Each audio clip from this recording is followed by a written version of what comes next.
Hello students, the composition of the earth. The earth has four main systems that interact, that is the atmosphere, hydrosphere, biosphere, geosphere. The last topic what we are going to talk about in unit 1 is hydrosphere. This will include the hydrological cycle, the structure of the ocean floor, the waves and the tides.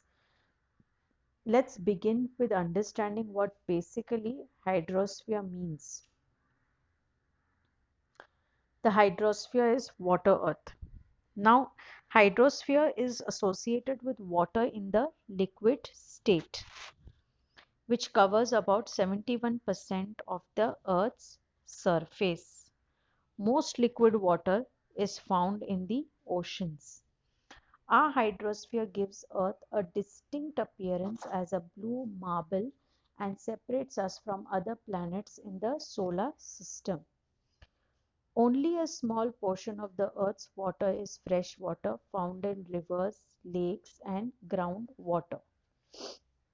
Water in a gas state, that is water vapor, is probably best considered as a feature of the atmosphere. Frozen water we already studied in the last class that it is in the form of snow, sea ice, glaciers, icebergs, ice sheets, all of that. They are identified as a separate sphere of the Earth system that is called the cryosphere. Here in hydrosphere, it is the component of the Earth that is composed of all liquid water found on the planet. The motion of the oceans alone covers about 71% of the Earth's surface area of the Earth.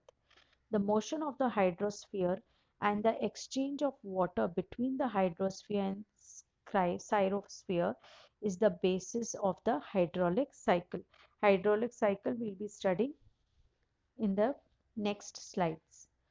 The continuous movement and exchange of water helps to form currents that move warm water from the tropics to the poles.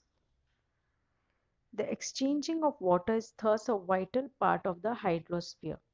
It is important to note that although the hydrosphere is primarily composed of water, there are some impurities, definitely, or additions to this water that include dissolved minerals, dissolved gases, and particulates. For example, too much sediment is harmful to the surrounding ecosystem, while insufficient levels or dissolved oxygen in water leads to hypoxic conditions that can harm ecosystems. Our Earth is mostly water. It looks like a blue marble and it separates us from the other planets in the solar system. We all know that land is 29% and water is 71%. The percentage of Earth's surface covered by water. Approximately 70% of the Earth's surface is water and 30% of the Earth's surface is land. When we look at these forms of water, water is in three different states: solid, liquid, and gas. When you talk about gaseous state, it is streams and water vapor. When we talk about solid state, it is frost, snow, and ice. This is in the previous lecture we have studied in the form of precipitation. When we talk about liquid, it is in the form of clouds, rains, mist, dew, fog, and streams. 90% of the earth is salt water. This pie chart represents percentage of the whole. 2% is ice, 1% is fresh water. So this is the bifurcation of the water available in the world.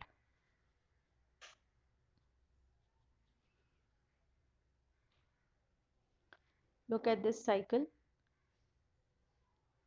transpiration, evaporation, precipitation, condensation. Look at this water cycle. That's the hydrological cycle also, which is taken into consideration. The hydrosphere is often called the water sphere as it includes all the Earth's water found in the oceans, glaciers, streams, lakes, the soil, groundwater, and in the air.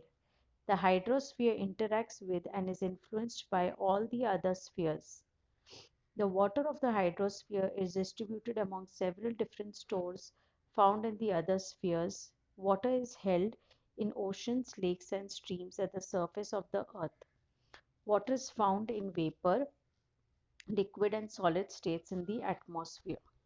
The biosphere serves an interface between the spheres, enabling water to move between the hydrosphere, lithosphere, atmosphere, and is accomplished by plant transpiration.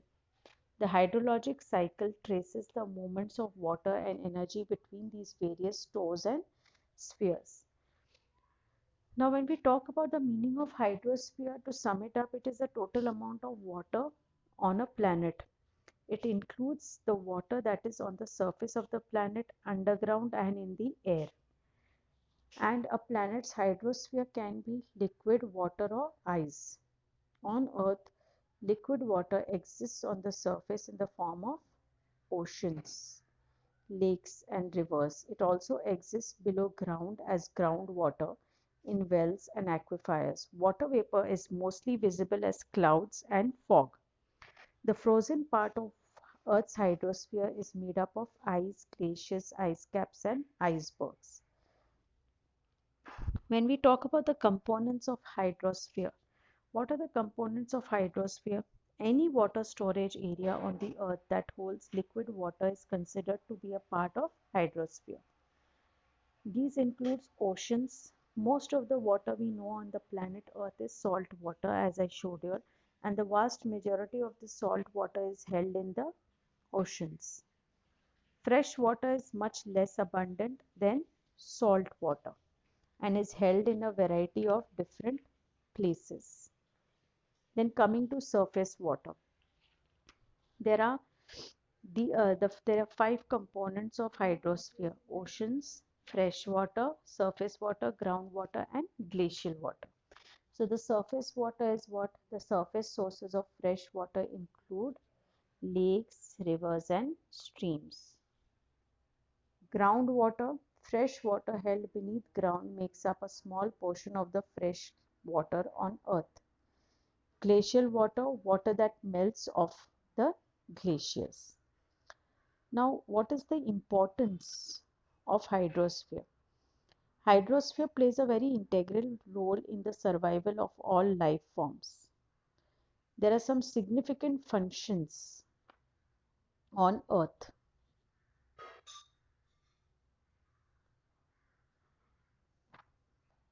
First, we'll get to the importance of hydrosphere, then the hydrological cycle, or we'll start with the hydrological cycle. The hydrologic cycle is a conceptual model that describes the storage and movement of water between the biosphere, atmosphere, lithosphere, and hydrosphere. Water on this planet can be stored in any one of the following reservoirs: atmosphere, oceans, lakes, rivers, soils, glaciers, snowfields, and groundwater. What is the importance of this?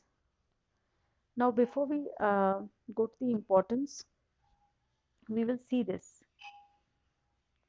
In the passage from Coleridge, the Ream of the Ancient Mariner about a sail stranded at sea, there are some, he aptly describes the earth's abundance of water and lack of drinkable access to most of it. In fact, 93% of the world's water is locked in oceans. The remaining unlocked water circulates through the earth's ecosystem through a process called hydrologic cycle. This process is quickly defined as the movement of water through the hydrosphere, the region of Earth's atmosphere and surface containing all water. The peculiar properties of water enable this process to happen. Water is divided into two parts, that is, two parts of hydrogen and one part of oxygen, hence H2O. Depending on the temperature, water exists in three primary forms. We already know this: solid, liquid, and gas. When liquid water heats up, The hydrogen bonds holding the water molecules together break and and send the molecules into the atmosphere, creating gas. Look at this figure. When liquid water cools, the hydrogen bond loses energy and becomes more rigid and creates ice. It is because of this malleable nature that the hydrologic cycle, the process by which drinkable water circulates the earth, is able to exist. This cycle is broken up into 5 parts. In the last lecture, I have spoken about condensation, precipitation. So when condensation, when temperature changes, the fundamental structure of water molecule also changes.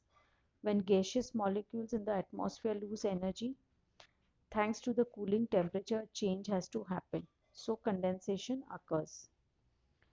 Near the Earth's surface, water molecules undergoing the same process cling to the other solid objects, the most recognizable from the condensation. The dew that decorates plant life in the morning. We have seen the dew in the morning, early up in the morning. Up in the troposphere, the lowest layer of the Earth's atmosphere, water molecules undergoing the same process cling together, hovering about in the air, such as dust, salt, or smoke particles, create clouds of all different shapes and sizes. Precipitation in detail has been spoken about.